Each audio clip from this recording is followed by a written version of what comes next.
Yo and hello everybody, Mike here, baseball collector. It's still Tuesday night.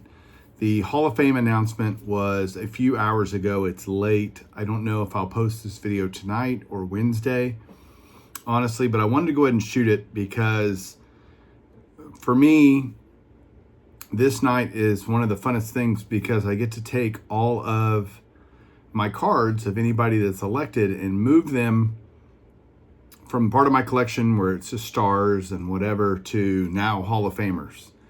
And it's just kind of a very cool, fun thing for me as a Hall of Fame guy who prospects future Hall of Famers and who I think might get in, and my collection reflects that.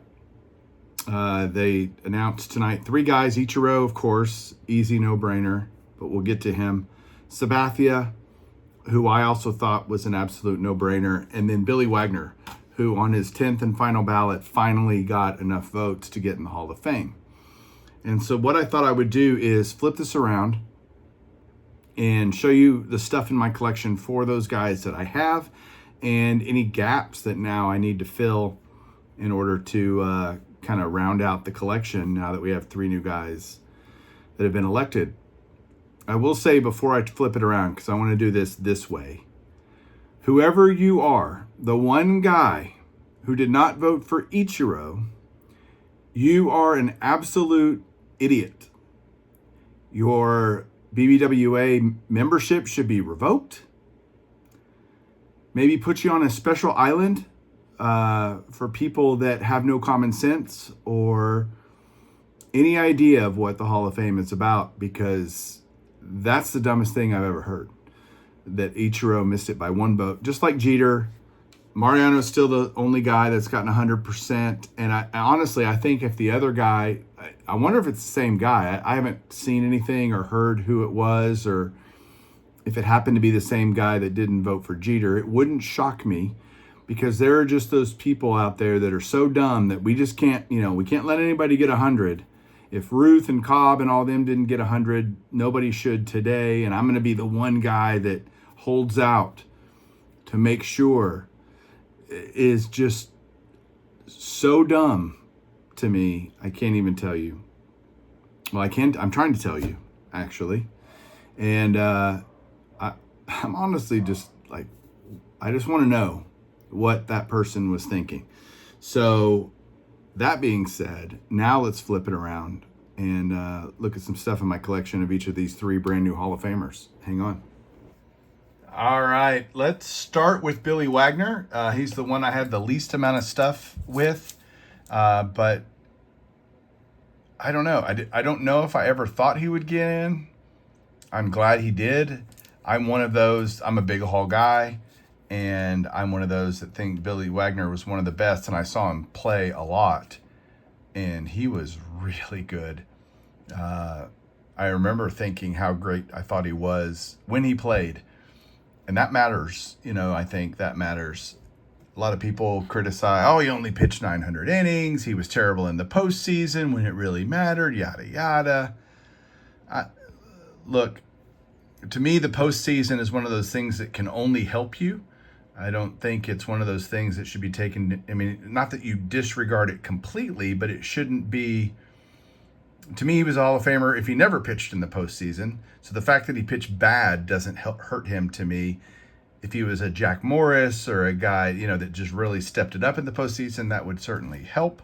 Curt Schilling's another one of those that postseason helps him. Again, Curt Schilling should be a Hall of Famer regardless of his postseason performance, but that should help. So I'm glad Billy Wagner's in. So I try to get a Hall of Fame, an autograph that's just graded. I did this so long ago, prospecting for Billy Wagner, that it's in the old blue holder, and I submitted this myself back in the day. This is an immaculate collection, just on-card auto. Billy Wagner doesn't have a ton of pack-pulled autos, so I was glad to get this. I also, think at the National last year, I'll show that. Here's his rookie card. I always want to have the rookie card. I'll show another thing in a second. Rookie card, absolutely important. like critical for my collection. Here is what they count on the registry: 94 Bowman paper. This is an near mint 7. I would certainly love a higher grade, but I have it, and that's important. So thrilled just to have it. I may upgrade this someday, probably not truthfully, but the cost difference between grades on this card, because it's a very low pop card, it's not a card most people would grade.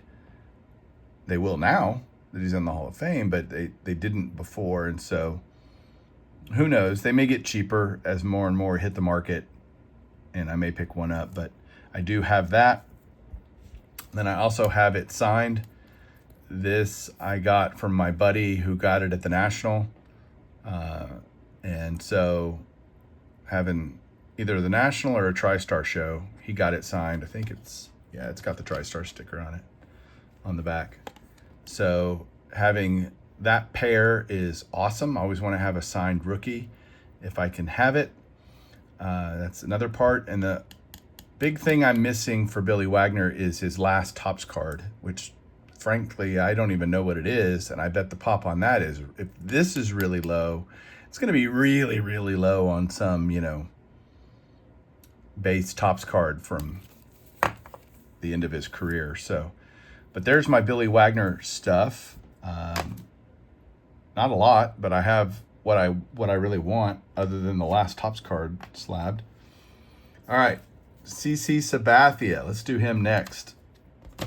Let's just start with the easy. Here's his rookie card that's on the set registry, 99 Bowman Chrome. I have that in a mint 9. This is actually a card that's been graded a lot, so there's a ton of them out there. And I've had this a really long time in anticipation of his eventual election, which turned out to be prophetic tonight. Not that took a lot of prophesying to figure out. 3,000 strikeouts for him, 251 wins, I think.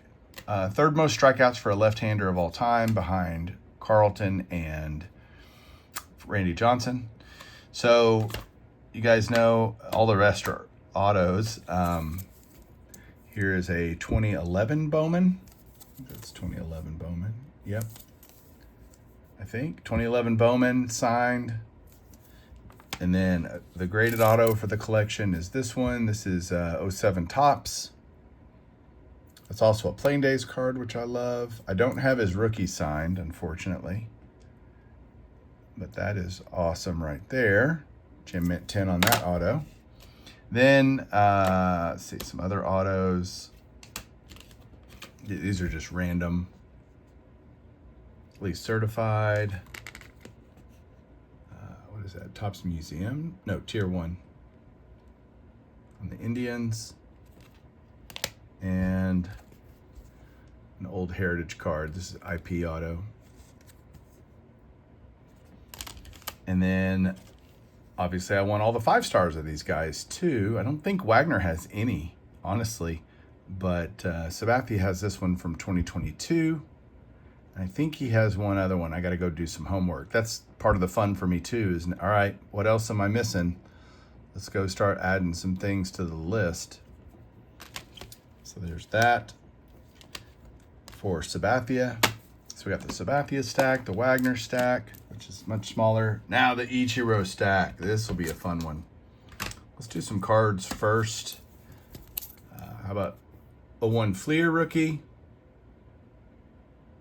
I bought this from George Diamond Yard Sports Cards. Obviously, Pujols and Ichiro share rookie cards, which is kind of cool. Here's the 01 Topps. I have that actually in an SGC 9. Weird to have an SGC card, but I do. And that is, so his rookie on the set registry is maybe him and Pujols are the dumbest thing ever. They use the 01 SP Authentic, which is, I think, numbered to 1250, maybe 1350, something like that. To have a serial number card like that for their rookie card in the registry is just dumb. Why wouldn't you just use the 01 Topps? I don't care. A base card that's attainable for most people. I do happen to have the Topps also signed. This was the signed one was a National this last year in Cleveland purchase. 10 auto on that. Love having that pair. I've got an 01 Upper Deck rookie. I don't know why. I've always liked Ichiro, and so maybe I just picked up stuff over time. I have the 01 Upper Deck Victory rookie. I also have that one signed. This one's graded, so this will be my one for the registry on autos of Hall of Famers, Hall of Fame autos. This was a Mill Creek purchase long, long ago. So I got that cool pair. I do have Ichiro's last card, 2018 Topps. It's got a couple versions. Bat behind head is just kind of the base. With the Marlins. That's his last base card. I think there's the one from 2019 when he's played for the Mariners for a series or whatever, but this is what they count, which makes sense to me. Last full year. And then he's got a bunch of 5-star autos. I don't have them all, but I have a few. I got this one on the Marlins. Got 2023 on the Mariners. His Mariners autos go for more, FYI. And then another Marlins from 2024. So I've got 3 of his 5-star autos with the goal to eventually get however many of them there are. So that's the Ichiro stuff, and that is it for this video. Now I get to go mess with my spreadsheets and get all the stuff moved over and put on different. I'm just gonna have a ball the rest of the night tonight doing all that stuff. Thanks everybody so much for watching. Let me know what you think down below. Talk to you soon. Keep collecting.